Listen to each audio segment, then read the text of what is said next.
Hello students, कैसे हैं बेटा आप लोग। स्वागत है हमारे चैनल पे आपका। बेटा आज हम लोग पढ़ेंगे बिहार बोर्ड 7th क्लास का 11 पाठ कबीर के दोहे। कबीर दास का जन्म 1398 ईस्वी में हुआ था। चूँकि ये पढ़े लिखे नहीं थे तो अब तुम लोग के मन में ये सवाल उत्पन्न होगा कि आखिर इन्होंने दोहा कैसे लिख दिया। तो बेटा इनके दोहा जो इनके शिष्य थे वो लिखते थे और संग्रह करते थे। ये कवि और संत दोनों थे और ये समाज में व्याप्त बुराइयों को दूर करने का प्रयास किए हैं अपने दोहे के माध्यम से। उन दोहों में से कुछ दोहे हमारे सिलेबस में शामिल किया गया है ताकि हम लोग भी अब इस दोहे से प्रेरणा लेकर और अच्छाई के रास्ते पर आगे बढ़ें। तो इनके दोहा गाते भी हैं बेटा। जैसे एक दोहा मैं गाती हूँ पहले, उसके बाद उसका अर्थ बताऊंगी। कल करे सो आज कर, आज करे सो अब, पल में परलय होएगी, बहुरी करेगा कब। कह रहे हैं कबीरदास कि काल मतलब होता है बेटा कल, करे मतलब काम। जो भी काम तुमको करना है कल उसको तुम आज कर डालो, और जो काम तुम्हें आज करना है उस काम को तुम अभी ही कर डालो। अब से मतलब है अभी तुम्हारे पास समय है, अभी ही तुम उस काम को कर लो। क्यों? क्योंकि पल में परलय होएगी। पल भर में, पल मतलब क्षण, एक क्षण में कुछ ऐसी घटनाएं हमारे जीवन में आ जाएंगी। परलय से मतलब विपत्ति होता है। ऐसी घटनाएं हो जाएंगी कि हमको अपने काम करने का दोबारा मौका नहीं मिल पाएगा और वो काम मेरा अधूरा रह जाएगा। इसीलिए इस दोहे में कबीरदास कह रहे हैं कि कल के काम को हमें आज करना है, आज के काम को अभी करना है। इसलिए क्योंकि हमें दोबारा मौका हो सकता है कि दोबारा मौका नहीं मिल पाए। इस दोहे का यही अर्थ है। दूसरा कविता, साईं इतना दीजिए जामे कुटुम्ब समाए, मैं भी भूखा ना रहूं, साधु न भूखा जाए। बेटा इस कविता में साईं मतलब भगवान। भगवान के कई नाम हैं, जानते हो तुम लोग। हिंदू अलग नाम देते हैं, मुस्लिम अलग नाम देते हैं, सिख अलग नाम देते हैं, तो इसमें एक साईं भी नाम है। तो वो भगवान से विनती कर रहे हैं धन देने के बारे में। हम लोग मांगते हैं ना भगवान से धन, तो कह रहे हैं कि भगवान मुझे उतना ही धन दीजिए जामे कुटुम्ब समाए, जिस धन में कुटुम्ब मतलब भाई बंधु सगे संबंधी हमारे समाए मतलब उसमें उनका भ्रमण पोषण हो सके, उनका हम लालन पालन कर सकें। इतना ही हमको धन चाहिए जिसमें मैं भी भूखा न रहूं और साधु भूखा न जाए, जिससे मैं भी न भूखा रहूं और मेरे घर जो अतिथि आते हैं, साधु से मतलब अतिथि जो मेरे घर आते हैं वो भी भूखा न रहें। तीसरा दोहा है, निंदक नियरे राखिए आंगन कुटी छवाय, बिन साबुन पानी बिना निर्मल करे सुभा। कह रहे हैं कबीरदास कि जो हमारी निंदा करते हैं, निंदा मतलब आलोचना, जो हमारी आलोचनाएं करते हैं उनको हमें कहाँ रखना चाहिए? अपने मतलब नज़दीक, अपने नज़दीक रखना चाहिए। कितना नज़दीक रखना चाहिए? तो आंगन में, कुटीर मतलब मड़ई होता है बेटा, छोटा सा उसका रहने का स्थान अपने ही घर में बना दो जो तुम्हारी आलोचना करते हैं। क्यों? ऐसा क्यों करेगा कोई कि जो मेरी आलोचना करे उसको बगल में हम रखें? तो कबीरदास कह रहे हैं कि उसको रखना चाहिए। क्यों रखना चाहिए? इसलिए कि जैसे हम बेटा हम नहाते हैं साफ होने के लिए ना, तो पानी और साबुन लगा के नहाते हैं, लेकिन जो आदमी आलोचना करता है, जो हमारी कमियों को बताता है, वो उसमें ना हमारा पानी खर्च है और ना साबुन खर्चा है, और हमको वो स्वच्छ भी बना देता है।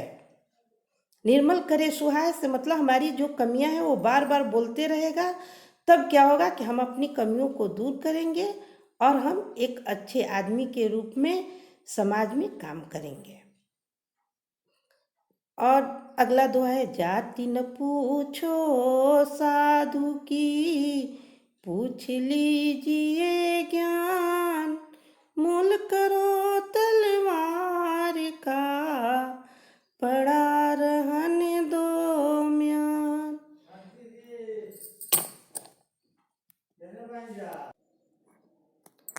इस कविता में कबीरदास कह रहे हैं कि जाति न पूछो साधु की, पूछ लीजिए ज्ञान।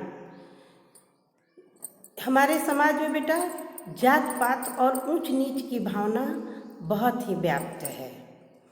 इससे वे दुखी हैं और कहते हैं कि किसी भी व्यक्ति से अगर पूछना है तो उसके ज्ञान के बारे में पूछिए, न कि उसके जाति के बारे में पूछिए कि वो किस जाति का है। उसके लिए ये उदाहरण देकर भी लोगों को समझाते हैं। कैसे? तो जैसे अगर तुमको तलवार खरीदना है तो तलवार की कीमत लगाओ, न कि मयान का। क्योंकि मयान का क्या काम है? तलवार को सुरक्षित रखना। तो मयान से तो हम लड़ाई नहीं करेंगे, लड़ाई हमें करना है तलवार से।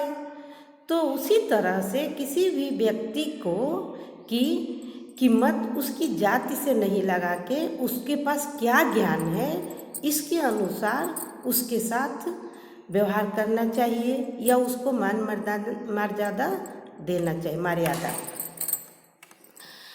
तीसरा दोहा है बेटा कि सोना सज्जन साधु के, साधुजन टूट जुड़े 100 बार, दुर्जन कुंभ कुम्हार के, इक्के धक्का दरार।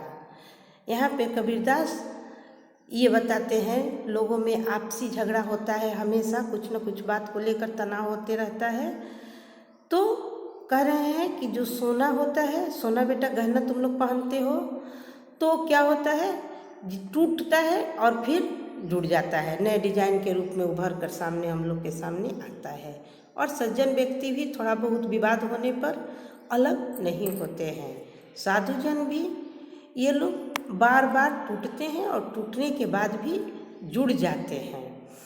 लेकिन यहाँ पे ऐसे व्यक्तियों को सज्जन कहा गया है, अच्छा व्यक्ति कहा गया है।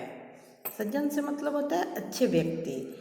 और दुर्जन किसको कह रहे हैं इसमें?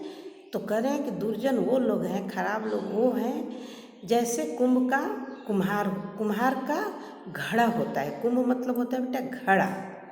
घड़ा हो क्या होता है, एक बार धक्का देने पर उस पर दरार जब आ जाता है तो फिर वो जुटता नहीं है।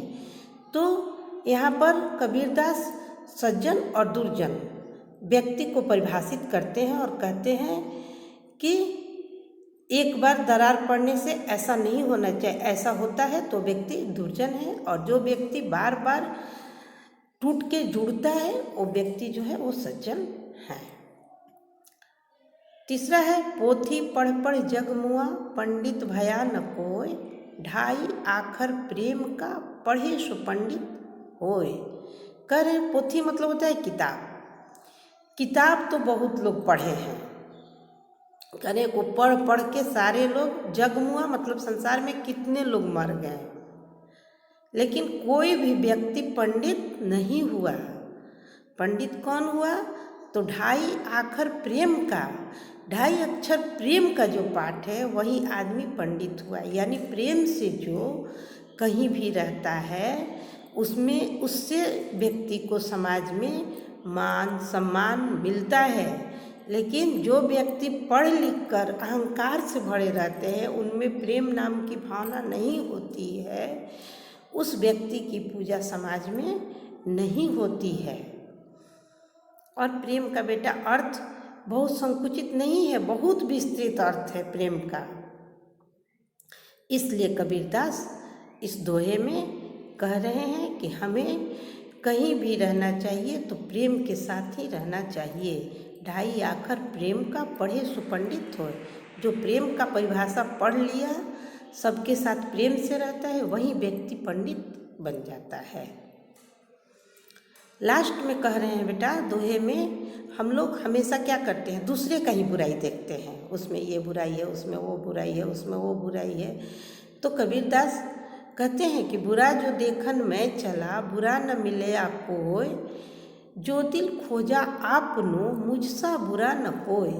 कह रहे हैं कि हम लोग क्या करते हैं, सबकी बुराई देखते हैं, लेकिन जब बुराई हम देखने चलते हैं तो कोई हमको बुरा आदमी नहीं मिलता है। और जब बैठकर हम अपने बारे में सोचते हैं, जो दिल खोजाए आपने, जब हम दिल में अपने आप को खोजते हैं कि आखिर हम में क्या बुराई है, तब हम देखते हैं कि हमसे बुरा तो कोई व्यक्ति है ही नहीं।